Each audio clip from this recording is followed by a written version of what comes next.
You know that feeling when you're watching a horror movie and you find yourself kind of rooting for the monster? That sense of connection with the outcast, the one who just doesn't fit in? Well, you're definitely not alone. Today, we're going to dive deep into the long, complicated, but totally fascinating story of the LGBTQ plus community and the horror genre. Let's get into it. This quote from Gay Times just hits the nail on the head, doesn't it? This whole thing isn't some new trend. It's literally baked into the genre's DNA. For decades, there's been this unspoken bond, a secret language between the scares of horror and the queer experience. Okay, so the key to all of this, the real heart of it, is this idea of otherness.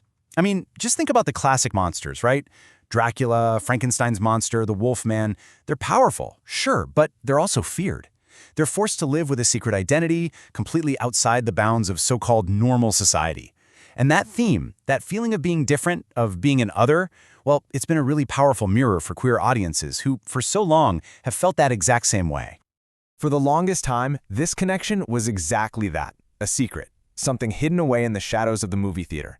You just weren't going to see openly queer characters. I mean, they were shut out by production codes, by what society thought was okay, but even when nobody could say it out loud, that connection was there. You could feel it in the subtext. And this really shows you just how powerful that subtext was. People found themselves in these stories. Stories about transformation, about having to hide who you really are, about characters who just refused to play by the rules. It was a kind of representation, even if it wasn't on purpose. It was a space where being different wasn't just okay, it was the entire point. So, let's really get into this age of subtext. This was a time when horror was basically speaking in code. The queerness was woven right into the fabric of the film, even if you'd never find it in the script. The filmmakers might not have been saying it, but believe me, the audience was hearing it loud and clear.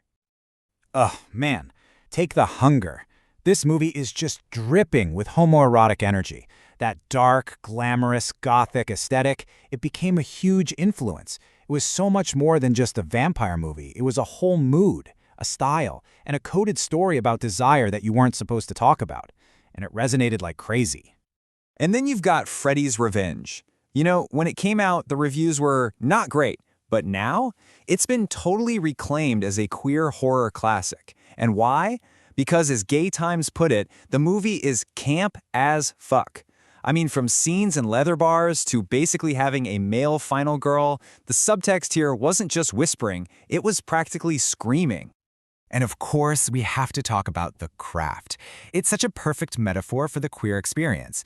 You have four outcast girls, everyone's afraid of them because they're different. So what do? They find each other, they form this chosen family, and they discover their own power together.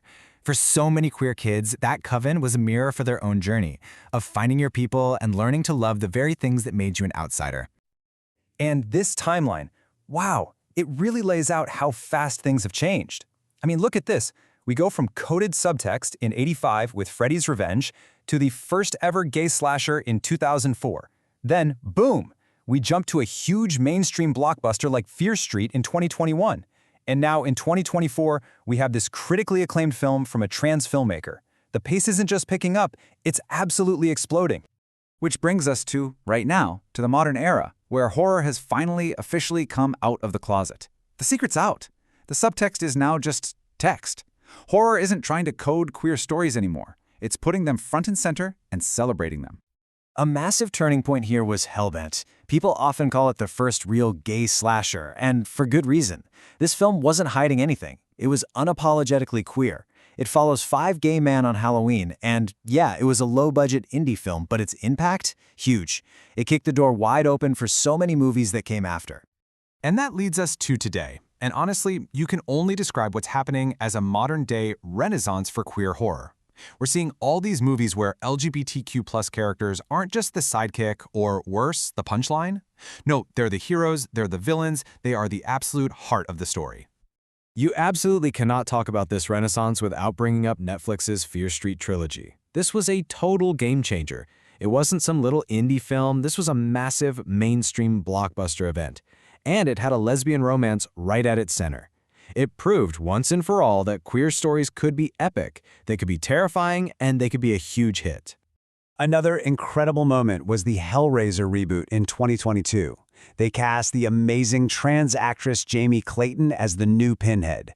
Think about that. Taking one of the most legendary villains in all of horror and reimagining that role with a trans icon in the lead.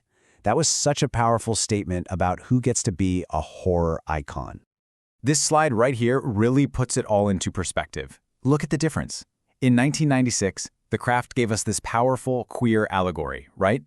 Fast forward to 2024, and I Saw the TV Glow gives us a critically acclaimed psychological horror from a trans filmmaker that is explicitly about the queer and trans experience. The journey from metaphor to direct, celebrated story is just astounding. So, okay, we've gone on this whole journey, from the shadows right into the spotlight. What's the big takeaway here? Why does this story of queer horror matter so much, especially right now? Because at the end of the day, it's not just about scary movies. This whole evolution from coded characters to celebrated heroes, it mirrors a much bigger shift in our culture. The stories we tell are so important, and for a long, long time, horror was one of the only places queer audiences could see even a distorted reflection of themselves. Now, it's becoming a genre where those same audiences can see their lives, their loves, and their fears explored with real honesty and creativity. So, it's pretty clear we've come a long, long way. We've gone from relating to the monster hiding in the closet to cheering for the queer heroes fighting back on screen. But this story isn't over, not by a long shot. Which really just leaves us with one big question. What's next? What new nightmares? What new heroes are waiting out there in the dark, ready to be told?